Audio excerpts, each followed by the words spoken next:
Hi students and parents, this is Anubhuti. And this is Neha. So in today's video जो हमारी सबसे underrated stream है which is arts, हम उसके बारे में discussion करना चाहते हैं. ये ऐसी स्ट्रीम है जिसके बारे में बहुत मिथ्स भी हैं, बहुत लोगों को पता भी नहीं है कि आर्ट्स लेके करना क्या है आगे. हम थोड़ी उसकी स्ट्रीम्स और क्या क्या आपके पास करियर ऑप्शंस है उसको डिस्कस करते हैं. So let's start the video. अनुभूति मैंने देखा है मतलब हमारे पेरेंट्स के टाइम से और फिर हमारा टाइम एंड देन अभी जो आगे की जनरेशन्स हैं आफ्टर 10th बच्चे को सबसे बड़ा पहला तो क्वेश्चन यही है कि तुम कौन सी स्ट्रीम में जा रहे हो, सब्जेक्ट्स क्या लेने हैं, सब्जेक्ट्स क्या चूज़ करना है.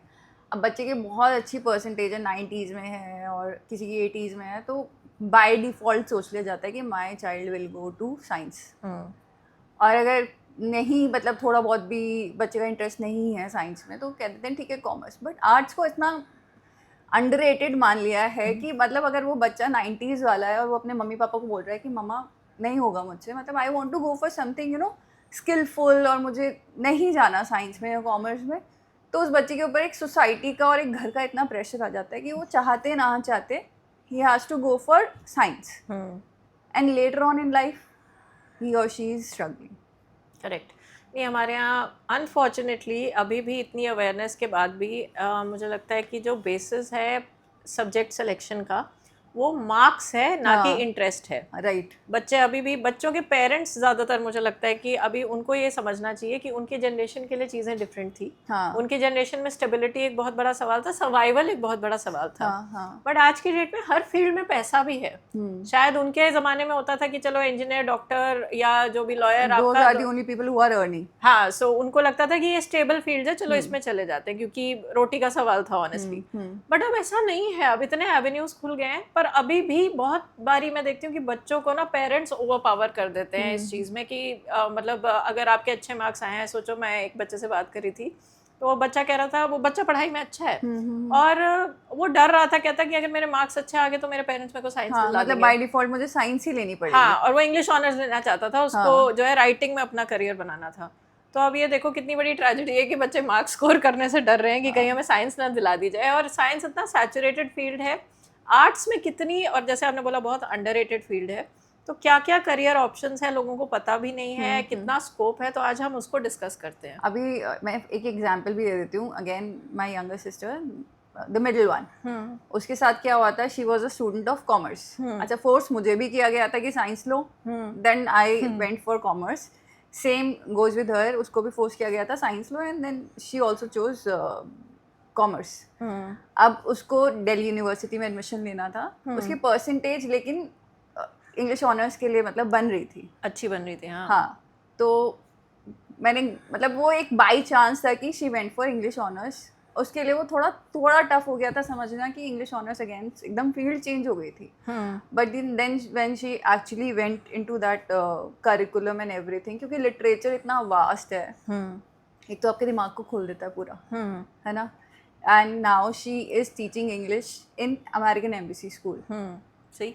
तो ये पेरेंट्स को अवेयरनेस ही नहीं है. मतलब वो तो गलती, मतलब बाई चांस था कि उसको इंग्लिश ऑनर्स लेना पड़ गया, otherwise she was going for BCom honours. नहीं, ये बिल्कुल ठीक है. हम इनफैक्ट इंग्लिश ऑनर्स तो चलो एक बहुत नीश हो गई, बहुत ज़्यादा प्रेस्टिजियस जिसको बोलते हैं कि सिविल सर्विसेज जो है लोग क्रैक करते हैं इसके थ्रू. तो चलो अभी डिस्कस करते हैं हम सारे फील्ड्स. बहुत सारे मिथ्स हैं लोगों के, ब्रेक करते हैं इनको लेकर के. पार्ट वाइज पार्ट करते हैं. यस.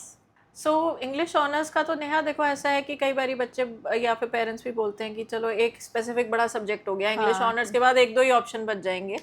तो ऐसा भी नहीं है, ये भी एक बहुत बड़ी मिथ है. आपको फाइन आर्ट्स में या आर्ट्स के फील्ड में, ह्यूमैनिटीज़ के फील्ड में इतने ऐसे सब्जेक्ट्स मिलेंगे जिनको अगर आप लेते हो तो आपके पास मल्टीपल एवेन्यूज खुल जाते हैं. सबसे बड़ा एग्जांपल तो सिविल सर्विसेज का, गवर्नमेंट जॉब्स का ही है सबसे बड़ा एग्जांपल. एग्जैक्टली. बीए करते हैं ज़्यादातर जो है लोग, बीए बैकग्राउंड सब्जेक्ट्स ऐसे हैं ना, उसमें पॉल साइंस है, ज्योग्राफी है और सोशियोलॉजी है. कॉम्बिनेशंस ऐसे बन जाते हैं जब आपको ये सिविल सर्विसेज के लिए या किसी भी गवर्नमेंट एग्जाम के लिए बैठना होता है तो यही सब्जेक्ट्स आपके वहाँ पे काम आते हैं किसी भी डिग्री से ज़्यादा बेटर. और इनफैक्ट लोगों को लगता है कि सिविल सर्विसेज में सिर्फ आईएएस है, बट बहुत ऑप्शंस हैं. आप आईएएस के एग्जाम के लिए भी बैठ सकते हो, यानी कि आप सेंट्रल लेवल एडमिनिस्ट्रेटिव, फिर IPS के लिए बैठ सकते हो, उसके अलावा आप IFS के लिए बैठ सकते हो, फिर स्टेट लेवल के बहुत सारे आपके स्टेट लेवल बहुत सारे एग्जाम, बहुत एग्जाम्स हैं आपके स्टेट के जो स्टाफ सिलेक्शन कमीशन है या फिर जो आपके प्रोविंशियल स्टेट उसके लिए जो एडमिनिस्ट्रेटिव सर्विसेज है उनके लिए खुल जाते हैं।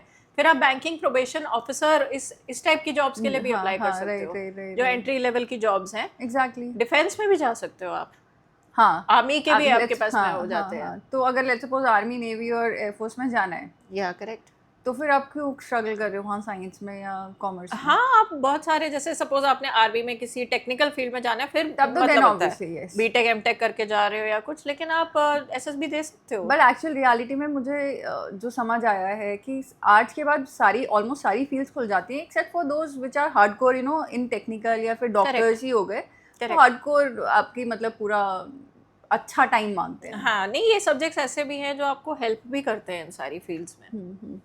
अच्छा, सेकेंड सबसे इम्पोर्टेंट जो करियर ऑप्शन आ जाता है विच इज़ लॉ।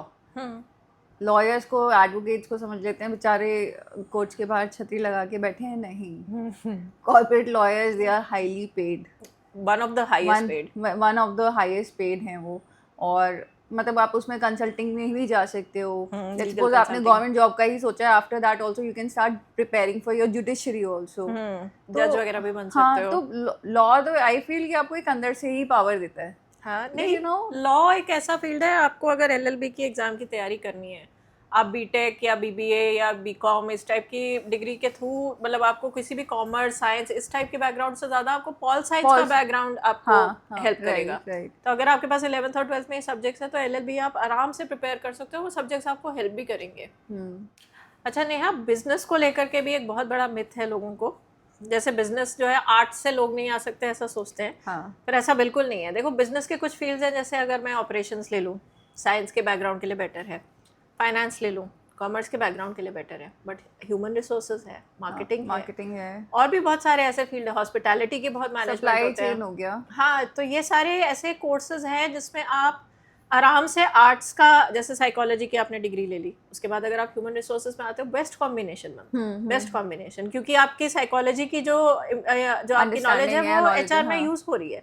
इसी तरह आप कुछ कल्चरल स्टडीज, कुछ और फील्ड से मार्केटिंग भी ले सकते हो, क्योंकि बहुत ही थियोरेटिकल नहीं है ये वाले सब्जेक्ट्स, बहुत प्रैक्टिकल सब्जेक्ट्स हैं। हाँ, तो इसमें हमें खुद को सिर्फ अंडर ग्रेजुएट प्रोग्राम्स में नहीं रोकना है, तो हम इसमें मास्टर्स कर लेते हैं, MBA कर लेते हैं, PGDM। अच्छा, ये भी एक मिथ है कि आप BA के बाद MBA कर सकते हो या नहीं कर सकते हो। आप totally you can go for MBA, PGDM और PGPM, जो भी आप चूज करना चाहते हो अकॉर्डिंग टू योर प्रेफरेंस। हाँ, नहीं, BBA से MBA करना है ऐसा जरूरी नहीं, आप किसी भी फील्ड से आ सकते हो MBA में, राइट, डिपेंडिंग कि आप स्पेशलाइजेशन क्या ले रहे हो।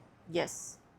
अच्छा, नेक्स्ट जो फील्ड आती है which is media, journalism and social media, I would say सब एक ही कैटेगरी में, सब मीडिया की कैटेगरी में ही आ चुका है। ये तो ऐसी फील्ड हो गई है, मुझे लगता है कि यहाँ पे सिर्फ आपकी स्किल जो है वो मैटर करती है, आप ऑडियंस को रोक पा रहे हो या नहीं रोक पा रहे हो, है ना। इंडिविजुअल जर्नलिज्म लोगों ने स्टार्ट करी है, एक सबसे बड़ा एग्जांपल इज ललन टॉप। इतनी वास्ट फील्ड है, कितने बड़े बड़े इन्फ्लुएंसर्स हैं, they are posting those job post कि we are looking for script writers, we are looking for content writers. नहीं, सब मतलब मीडिया में तो ऐसा है कि इवन मतलब आप करते हो, जर्नलिज्म करते हो या कुछ आप डिग्री लेते हो, वो तो ठीक है, लो अगर आपका है, पर ज़रूरी भी नहीं है कि अगर आप डिग्री लेकर के ही आओ, अगर आप में स्किल सेट है, जैसे इतने सारे लोग बीटेक करके अब इंस्टाग्राम पे कंटेंट क्रिएट कर रहे हैं, यूट्यूब चैनल खोल के बैठे हैं, कमा रहे हैं। अब राज शमानी और रणवीर अलाहाबादिया और ये सब जो है, ये सारे, I think Allahbadia comes from engineering background and he is making money on YouTube, he is making. तो ये कंटेंट क्रिएशन तो ऐसी स्किल है कि मतलब इसके लिए आपको डिग्री भी नहीं चाहिए, और इसमें बहुत पैसा है आज की डेट में। हाँ, बट आपके पास वो स्किल्स होने चाहिए कि आप ऑडियंस को रोक पा रहे हो, नहीं रोक पा रहे हो, आप क्या उस लेवल पे सोच पा रहे हो। Not everybody can think like that. या नहीं, और जर्नलिज्म का यही मतलब नहीं है कि सिर्फ आप एक न्यूज़ चैनल पे जो है न्यूज़ एंकर बन के बैठे हुए हो। जर्नलिज्म में वही, जैसे आपने बोला कि राइटिंग भी आ जाती है, कंडक्टिंग भी आ जाती है, आजकल पॉडकास्ट भी आ जाते हैं, आप हर तरह का काम जो है वो जर्नलिज्म के अंडर, अगर आप डिग्री लेकर के, तो इन सब फील्ड्स में जा सकते हो, फिल्म मेकिंग में जा सकते हो, true that. So Neha, counselling और साइकोलॉजी अगेन ना एक ऐसा फील्ड है जिसमें बहुत बड़ा मिथ है कि लोगों को लगता है कि काउंसलिंग करने वाले लोग जो हैं वो मेडिकल प्रोफेशनल्स होते हैं, वो तो मतलब डॉक्टर वाली स्ट्रीम हो जाती है, तो ऐसा नहीं है। काउंसलिंग भी बहुत टाइप की होती है। जो क्लिनिकल साइकोलॉजी भी जिसको हम बोलते हैं, क्लिनिकल को तो सुन के ऐसा लगता है कि जो डॉक्टर्स हैं वही करते हाँ हैं, मेडिकल साउंड करता है, राइट, हाँ, बट क्लिनिकल साइकोलॉजिस्ट डॉक्टर्स नहीं होते हैं, डॉक्टर्स होते हैं साइकेट्रिस्ट। तो अगर आप रिलेशनशिप काउंसलिंग करते हो, आप करियर काउंसलिंग करते हो, ये सारी साइकोलॉजी के फील्ड्स हैं। अगर आप रिलेशनशिप्स को करते हो तो फिर आप रिलेशनशिप साइकोलॉजी पढ़ते हो। अगर आप ऑर्गेनाइजेशनल साइकोलॉजी, जैसे मैं यहाँ करियर काउंसलिंग कर रही हूँ तो मैं HR से आई हूँ, मैं ऑर्गेनाइजेशनल साइकोलॉजी पढ़ के आई हूँ। तो ये सारे साइकोलॉजी के डिफरेंट फील्ड्स हैं। हाँ, मेरे को I remember one example also, example तो नहीं करूँगी बट हाँ, एक बच्चा था, 5-6 साल का बच्चा था, उसको सारे अल्फ़ाबेट्स, मुझे लगता था कि उसके लिए सब कुछ उल्टा लिख रहा था वो, लर्निंग डिसेबिलिटी। अब उसकी मदर से जब बात करी, मदर वाज लाइक कि नहीं ये तो काम चोरी कर रहा है, ऐसा कुछ नहीं है, कोई इश्यू नहीं है। तो फिर जब कन्विंस करा उनको कि एक बार डायग्नोज तो करा लो, तो लर्निंग डिसेबिलिटी थी बच्चे को। करेक्ट।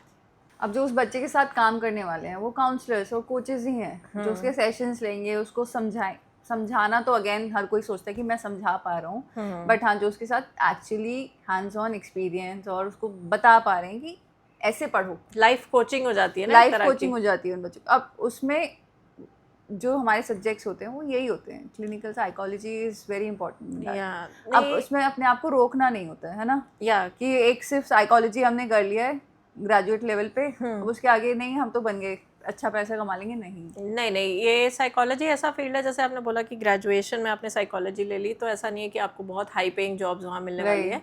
आप उसके बाद स्ट्रीम में और आगे फर्दर स्पेशलाइज करते हो, जैसे क्लिनिकल में किया तो आप इस फील्ड में चले जाओगे, आप ऑर्गेनाइजेशनल में गए तो आप करियर फील्ड में चले जाते हो। तो जितना ज़्यादा आप मास्टर्स करो, बैचलर्स के बाद में आप फिर PhD करो, MPhil करो, काफी हद तक, हाँ, पर जितना ज्यादा आपकी सुपर स्पेशलाइजेशन होती जाती है उतना नॉलेज ही को आपको एनहांस करना है, हाँ, और पेमेंट्स भी फिर उसी हिसाब से सैलरीज भी बहुत अच्छी मिलती है जो सुपर स्पेशलाइज्ड काउंसलर्स होते हैं। लाइफ कोच या फिर मोटिवेशनल स्पीकर्स भी आपने देखे होंगे, अंकुर वारिकू बहुत बड़ा एग्जांपल है, he is a life coach. Corporate trainers, yes, so वो भी कॉर्पोरेट ट्रेनर्स बहुत काउंसलिंग के ही फील्ड के अंडर आते हैं, तो वो कॉर्पोरेट्स में जाकर के ऐसी चीज़ों में ट्रेनिंग देते हैं। तो ये सभी काउंसलिंग फील्ड के अंडर आते हैं और ये सब आर्ट्स के थ्रू आप कर सकते हो। अब आज के लिए हमें यहीं पे रोकना पड़ेगा क्योंकि वीडियो बहुत बड़ी हो जाएगी आर्ट्स के लिए, जो कि लोगों को नहीं पता है कि कितनी वास्ट फील्ड है आर्ट्स, है ना। लेकिन आज का लास्ट हम अपना डिस्कस कर लेते हैं, which is design and fine arts. अब डिज़ाइन का मतलब क्या है, like are you only a fashion designer? No, there is a field like interior designing हो गया, ग्राफिक डिज़ाइनिंग हो गया, हमारा फैशन डिज़ाइनिंग हो गया। अब आपको इसके लिए डिग्री ज़्यादा इंपॉर्टेंट है कि आपके अपने skills. Let's suppose if I talk about a fashion designer, अब उसको ये नहीं पता होना चाहिए मुझ पे क्या अच्छा लग रहा है। जो भी इंसान उसके सामने खड़ा है, कोई भी बॉडी टाइप का है, हाँ, अगर आप उसको पेपर पे उतारना जानते हो, ड्राइंग, आपकी क्रिएटिव स्किल्स, हाँ, आर्ट इतना अच्छा है और आपको पता है कि उसके ऊपर क्या अच्छा लगेगा, तो you are made for that. आप ट्रेंड्स भी समझते हो कि क्या हाँ, है, ट्रेंड्स क्या होने चाहिए। करेक्ट। सो नहीं, ये फैशन डिज़ाइनिंग हो गया, और उसके अलावा भी सब तरफ से आई थिंक क्रिएटिविटी अगर आपके पास में है तो आप डिज़ाइनिंग की फील्ड में तो जा ही सकते हो। उसके अलावा आर्ट्स में भी, मतलब लोग फाइन आर्ट्स को समझते हैं कि सिर्फ ड्राइंग पेंटिंग होता है, पर आप सिंगिंग, डांसिंग, किसी भी तरह के किसी भी स्किल्स हैं, थिएटर, इन सब में भी आप कर सकते हो। और आज की डेट में मतलब ऐसा नहीं है कि आप आर्ट्स करने के बाद में आप घर पे बैठे हुए हो, आप कंटेंट क्रिएटर्स जितने भी सारे हैं वो सब या तो बीटेक और बीकॉम करने के बाद में जो उनके ऐसे आर्टिस्टिक जो भी टैलेंट्स हैं उसके बेसिस पे कंटेंट क्रिएशन कर रहे हैं, so they are earning good, they are earning more money than I think all the science background people actually, because एक कोलैबोरेशन पे उनको इतना पैसा मिलता है। सो आप आर्ट्स को आज की डेट में कंटेंट क्रिएशन में यूटिलाइज कर सकते हो, आपके पास बहुत सारे प्लेटफॉर्म्स हैं। सो नेहा, अभी लोग बोलते हैं कि आर्ट्स में स्कोप नहीं है। अभी हमने 6 टॉपिक डिस्कस किए हैं और ऑलरेडी हमारी वीडियो इतनी लंबी हो गई कि अब हम पार्ट 2 बनाएंगे, एक्सटेंड हो जाएगा उसमें पार्ट 2 में, क्योंकि अभी बहुत सारे ऑप्शंस और भी बाकी है और अभी हमने सिर्फ, जिसमें मुझे लगता है कि हमने सिर्फ अभी ओवरव्यू ही दिया है, हमने सिर्फ ऊपर से बात की है। नेक्स्ट वीडियोस में हम उनमें डिटेल डिस्कशन भी लेकर आएंगे अपने स्टूडेंट्स के लिए। हमें सीरीज पूरी एक बनाने की सोच रहे हैं जिसमें हम एक टॉपिक को भी इन डेप्थ एनालाइज करेंगे। तो पार्ट 2 जो होने वाला है उसमें हम अपना लाइफ एक्सपीरियंस भी आपके साथ शेयर करेंगे, क्योंकि हम भी डिफरेंट फील्ड से हैं। हमें नहीं पता था कि हमें लाइफ में क्या करना है, क्योंकि मुझे लगता है उसके लिए साइकोमेट्रिक टेस्ट, हाँ, साइकोमेट्रिक टेस्टिंग क्या होती है, कैसे आप फाइंड आउट कर सकते हो कि आपके लिए कौन सा करियर सूटेड है और आप किसके लिए सूटेड हो, वो पेरेंट्स नहीं बता सकते, हमारे फ्रेंड्स नहीं बता सकते, ना हमारी सोसाइटी बता सकती। कई वो अलग ब्राइट बच्चे होते हैं, अब वो ब्राइट हो या फिर बहुत ज़्यादा समझदार बच्चे होते हैं जिनको जिनको पता होता बचपन से है ज्ञान होता है कि उनको क्या करना है। बट हाँ ऐसा नहीं है, जिनको नहीं समझ आता है there is a test, you can totally go for it also. Yeah, so we'll try and cover all of these details in our upcoming videos. So thank you Thank for you for watching. watching us.